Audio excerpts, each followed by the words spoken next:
Hello दोस्तों, सभी दोस्तों का स्वागत है अपने ही चैनल ऑनलाइन सेवा में। दोस्तों, जैसा कि आप लोगों ने थंबनेल देख लिया होगा कि किस टॉपिक के ऊपर ये वीडियो बन रहा है। हालांकि इस टॉपिक पे मैंने आप लोगों के लिए पहले भी 2-3 वीडियो बनाए हैं और जो टॉपिक है वो यह है कि ऐसे टैक्स पेयर जिन्होंने क्यूआरएमपी ले रखा है उनको अपना जीएसटीआर1 जीएसटीआर3 कब फाइल करना है या उनकी ड्यू डेट क्या है। या ऐसे टैक्स पेयर जो मंथली रिटर्न फाइल कर रहे हैं उनके लिए जीएसटीआर1 जीएसटीआर3 की जो ड्यू डेट है वो क्या है। दूसरा सबसे बड़ा डाउट मन में ये चल रहा है कि भाई जो क्यूआरएमपी स्कीम के अंदर है उनको जो पेमेंट करनी है वो कब तक करनी है। मैं इस सभी डाउट को लेकर आप लोगों के लिए वीडियो बना रहा हूँ। उम्मीद करूंगा कि आपको वीडियो अच्छे तरीके से समझ में आ जाए और जो भी आपके मन में डाउट है वो क्लियर हो जाए। वीडियो से बने रहिएगा, पूरा स्टेप देखिएगा, एक एक डाउट आपके क्लियर हो जाएंगे अपने आप ही, कोई भी डाउट आपके मन में नहीं रहेगा। तो सबसे पहले हम बात कर लेते हैं कि ऐसे टैक्स पेयर, ठीक है, जो गवर्नमेंट की नजर में बड़े टैक्स पेयर है या फिर छोटे टैक्स पेयर है। अब बड़े टैक्स पेयर की अगर मैं बात करूं तो वो टैक्स पेयर जिनका टर्नओवर 5 करोड़ से ज्यादा है वो बड़े टैक्स पेयर कहलाते हैं, और ऐसे टैक्स पेयर जिनका टर्नओवर करोड़ या उससे कम है वो छोटे टैक्स पेयर कहलाते हैं। अब छोटे टैक्स पेयर जिनका टर्नओवर 5 करोड़ से नीचे है उनके लिए भी 2 स्कीम रखी गई थी, या तो आप क्यूआरएमपी में चले जाइए या फिर क्यूआरएमपी में ऑप्ट कर लीजिए। मतलब या तो आप मंथली रिटर्न सेलेक्ट कर लीजिए या फिर क्वार्टरली रिटर्न सेलेक्ट कर लीजिए। अब जिन्होंने मंथली रिटर्न सेलेक्ट करी हुई है उनके लिए ड्यू डेट क्या होगी, मैं अभी 5 करोड़ से नीचे वालों की बात कर रहा हूँ, और जिन्होंने क्यूआरएमपी ले रखी होगी उनके लिए ड्यू डेट क्या होगी। तो चलिए ये मैं आपको बता देता हूँ। और जैसा कि आज लास्ट डेट है 20 मई 2021, अप्रैल की जीएसटीआर1 और जीएसटीआर3 भी सबके ऊपर तलवार लेके खड़ी है कि भाई मुझे भेजो। लेकिन ऐसे जो मेरे सब्सक्राइबर जो मेरे वीडियो देखते हैं उनको पता है ड्यू डेट क्या है एक्चुअल में और क्या ड्यू डेट नहीं है। लेकिन फिर भी ऐसे बहुत से न्यू व्यूअर होते हैं जो यूट्यूब पे पहली बार आते हैं, वीडियो को पहली बार देख रहे होते हैं, उन्होंने वीडियो नहीं देखी होती है प्रीवियस वाली जिसके टॉपिक पर मैंने आप लोगों के लिए पूरा टॉपिक बताया हुआ है। तो उनको भी थोड़ा बता देता हूँ ताकि समझ में आ जाए और वो रिलैक्स हो जाए कि हाँ भाई अभी भी टाइम है। लेकिन सबसे बड़ी बात यह है कि अगर आप अपना जीएसटीआर3 या 1 टाइम पे नहीं फाइल करते हैं तो लेट फीस कितना लगेगा या इंटरेस्ट कितना लगेगा वो अभी हम थोड़ी देर में समझेंगे। पूरा कॉन्सेप्ट आपको मैं आज बिल्कुल आसान भाषा में, सरल भाषा जिसे कहते हैं, वो समझाने वाला हूँ, तो वीडियो देखिएगा। सबसे पहले मैं बात कर लेता हूँ ऐसे टैक्स पे जिनका टर्नओवर 5 करोड़ तक या उससे कम है और उन्होंने मंथली रिटर्न सेलेक्ट करी हुई है, तो उनका जो जीएसटीआर1 है वो कब जाना है।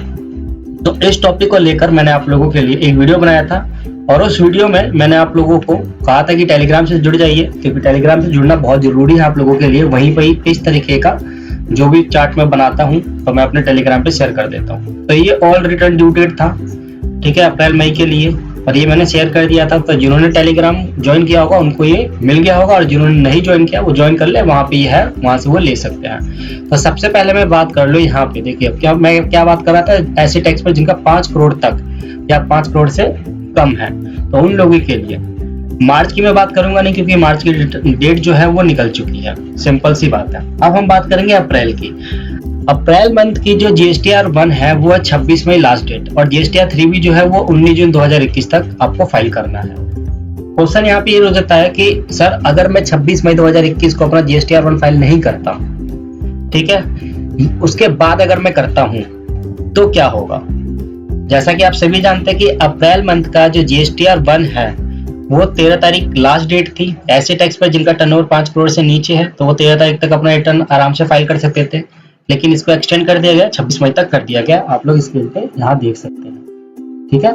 अब बात करते हैं जीएसटीआर3 भी 19 जून 2021 तक ये आपको फाइल कर देना है। क्वेश्चन फिर रह जाता है कि 19 जून 2021 तक अगर मैं फाइल नहीं करता तो क्या मुझे कितना लेट फीस देना है, कितना इंटरेस्ट देना है। तो 19 जून 2021 तक आपके ऊपर कोई लेट फीस नहीं लगेगा, लेकिन इंटरेस्ट जरूर लगेगा। ये पूरा आपका स्लैब रेट जो मैंने बनाया हुआ है चार्ट, ये आपके पास होना बहुत जरूरी है, इसलिए बार बार कहता हूँ टेलीग्राम से जुड़ जाइए। आपको इस प्रकार के जो भी नॉलेजेबल नोट्स होते हैं वो आपको मिल जाते हैं। तो 19 जून 2021 तक आपके ऊपर 9% इंटरेस्ट लगेगा, और अगर 19 जून 2021 के बाद फाइल करते हैं तो आपके ऊपर 18% इंटरेस्ट लग जाएगा।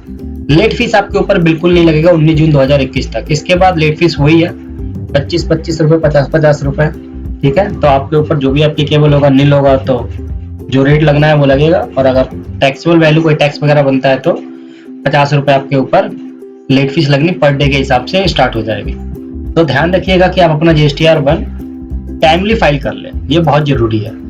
अब यहाँ पे मैं आपको दिखाता हूँ पोर्टल पे भी अगर आप चलते हैं और मैं फाइल रिटर्न के अंदर जाता हूँ तो फाइल रिटर्न में मैं आपको दिखाता हूँ। आप यहाँ भी आसानी से देख सकते हैं क्योंकि GST पोर्टल भी अपडेट कर दिया गया है।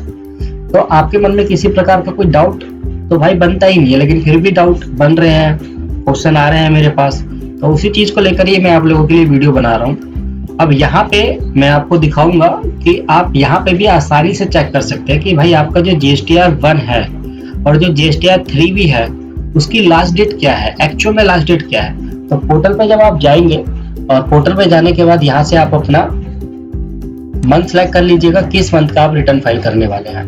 तो यहाँ से मैं अप्रैल मंथ सेलेक्ट कर लेता हूँ, ठीक है। और यहाँ पे आप अपना क्वार्टर सेलेक्ट कर लीजिएगा।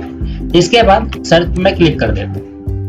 अब जैसे सर्च पे आप क्लिक करेंगे तो यहाँ पे आप देखेंगे कि GSTR1 की जो लास्ट डेट है वो 26 मई 2021 है। और यही चार्ट के अंदर आपको मैंने दिखाया हुआ था, ये देखिए 26 मई 2021। और इसी तरीके से अगर आप GSTR3 भी देखते हैं तो 19 जून 2021 यहाँ भी आ रहा है और यही मैंने चार्ट के अंदर आप लोगों को बताया हुआ था। तो ये चार्ट आपके पास होना बहुत जरूरी है, इसलिए बार बार कहता हूँ टेलीग्राम से जुड़ जाया करिए ताकि इस प्रकार के नोट्स आपको सबसे पहले मिल जाए, आपके मन में किसी प्रकार का कोई डाउट ही ना रहे। अब अगर आप GSTR3 भी आपके पास बहुत टाइम है, अभी 19 जून तक, अभी मई चल रहा है, तो GSTR3 भी के लिए तो आप बहुत टाइम है। ऐसे टैक्स पर जिनका टर्नओवर 5 करोड़ से नीचे है और उन्होंने मंथली लिया हुआ है, उन लोगों के लिए बात कर रहा हूँ। तो 19 जून 2021 तक आप अपना GSTR3 भी फाइल कर ले। अब 26 मई 2021 आज 20 तारीख है, 6 दिन रह गए हैं, ठीक है। 6 दिन भी क्या, 5 दिन रह गए, क्योंकि छठे दिन तो आपको रिटर्न फाइल ही करना है। तो आप अपना GSTR1 आराम से फाइल कर ले। और अब मैं बात करता हूँ जिन्होंने QRMP ले रखी है, तो QRMP वालों के लिए तो भाई कोई टेंशन नहीं है। GSTR1 भी क्वार्टरली ही जानी है और GSTR3 भी क्वार्टरली ही जानी है।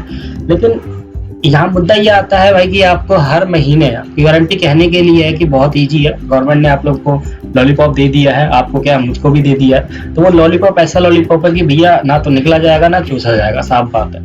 मैं ऐसा क्यों कह रहा हूँ, पहले क्या था, जिनका 1.5 करोड़ तक का टर्नओवर था, आराम से वो अपना GSTR1 क्वार्टरली रिटर्न फाइल करते थे, GSTR3 भी आराम से करते थे। अब क्या कर दिया है कि भाई आप QRMP है, क्वार्टरली रिटर्न मंथली पेमेंट नाम ही है इसका, कि आपके लिए कह दिया गया कि GSTR1 जो है वो आप क्वार्टरली फाइल करें और GSTR3 भी क्वार्टरली फाइल करें।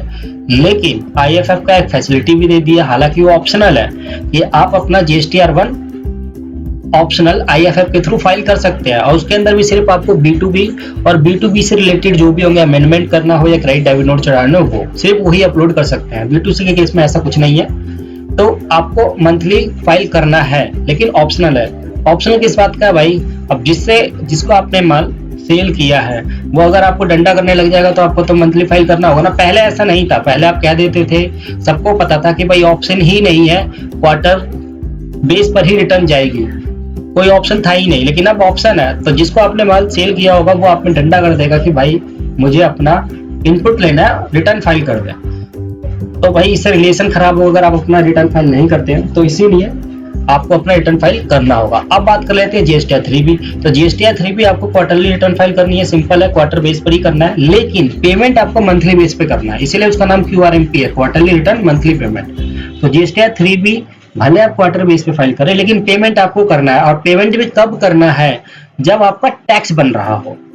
अगर आपका टैक्स बन रहा है तो आपको पेमेंट करना पड़ेगा, चाहे कुछ भी हो जाए। यहाँ क्वेश्चन एक और आपके मन में रेज हो जाएगा कि भाई अगर मेरा इनपुट पहले से ही पड़ा हुआ है और टैक्स बन रहा है और वो टैक्स उससे एडजस्ट हो रहा है, तो क्या मुझे पेमेंट करना है? तो इस केस में आपको पेमेंट करने की जरूरत नहीं है, बार बार ये मैं आपको बता देता हूँ। इस केस में आपको पेमेंट करने की जरूरत नहीं है। लेकिन आपका इनपुट कम है, टैक्स ज्यादा बन रहा है, तो उस केस में आपको पेमेंट करना होगा मंथली बेस पर। ये चीज आपको ध्यान में रखना है, तो पेमेंट जरूर कर ले। अब QRMP उन लोगों के लिए ज्यादा बेनिफिट है जिनका या तो B2C सिर्फ सेल होता है, या फिर टैक्स नहीं बनता, या नील का रिटर्न होता है। तो इस केस में आप QRMP आपके लिए सबसे अच्छा है, क्योंकि ना तो इस केस में आपको पेमेंट करने की जरूरत है, ना IFF के थ्रू इनवॉइस अपलोड करने की जरूरत है, क्योंकि IFF की जो फैसिलिटी है वो B2B के लिए, B2C के लिए नहीं है। तो या तो आपका B2C बिजनेस है, सिर्फ B2C सेल करते हैं आप, आपका टैक्स नहीं बनता, या नील रिटर्न है, ठीक है। या आप ये भी कह सकते हैं कि आपका इनपुट ज्यादा है, टैक्स कम है, तो इस केस में आप QRMP के अंदर बेस्ट है आपके लिए, आप उसके अंदर जा सकते हैं। लेकिन B2B ज्यादा है तो भाई उस केस में तो फिर मत्थाखोरी वाला काम है। हर महीने आपको IFF के थ्रू अपलोड करने होंगे, अप्रैल का भी करना होगा, फिर आपको अगले मंथ का भी करना होगा, मई का भी करना होगा, जून का भी करना होगा। सिंपल सी बात है, हर महीने आपको करना होगा, पेमेंट भी करना होगा, तो क्या ही बात का QRMP। तो ये चीज आपको ध्यान में रखना है। मैं फिर से आपको याद दिलवा देता हूँ, अगर आप QRMP के अंदर हैं और आपका टैक्स बन रहा है तो पेमेंट जरूर कर लीजिएगा, अदरवाइज उसके ऊपर इंटरेस्ट किस तरीके से लगेगा ये आपने देख ही लिया होगा, और लेट फीस भी लगना स्टार्ट हो जाएगा अगर ड्यू डेट से पहले आपने फाइल नहीं किया। सारी चीजें मैंने आप लोगों के लिए इसके अंदर पहले से ही बना दिया था और ये अपने टेलीग्राम पे मैंने आप लोगों को दे दिया था। तो उम्मीद करता हूँ कि अब भी आपके मन में किसी प्रकार कोई डाउट नहीं होगा, लेकिन अब भी डाउट है तो टेलीग्राम से जुड़ जाइए, वहां पे आपको टाइम टू टाइम इस प्रकार के नोट्स मिलते रहते हैं। ड्यू डेट के क्या अपडेट चल रहे हैं या फिर क्या अपडेशन आ रहे हैं GST में, वो सारी चीज आपको टाइम टू टाइम मिलती रहेगी। Thank you so much. उम्मीद करता हूँ वीडियो आपको पसंद आई हो, पसंद आई तो इसे लाइक जरूर कीजिएगा, ज्यादा से ज्यादा शेयर कीजिएगा ताकि और लोगों तक भी पहुंच जाए और उनके मन में जो डाउट है वो क्लियर हो सके कि ड्यू डेट क्या है भाई, GST 3B मुझे कब फाइल करनी है, मुझे पेमेंट करना है नहीं करना, ये सारी चीजें उनको इजीली पता चल जाएगा। हमारे चैनल से जुड़ जाइएगा, चैनल को सब्सक्राइब कर लीजिएगा, बेल बटन को ऑन करना मत भूलिएगा क्योंकि बेल बटन ऑन करेंगे तभी आपके टाइम टू टाइम नोटिफिकेशन जाएगा मेरे वीडियो का। और टेलीग्राम का लिंक आपको डिस्क्रिप्शन में मिल जाएगा, तो वहां क्लिक करके डायरेक्टली आप हमसे जुड़ सकते हैं। Thank you so much.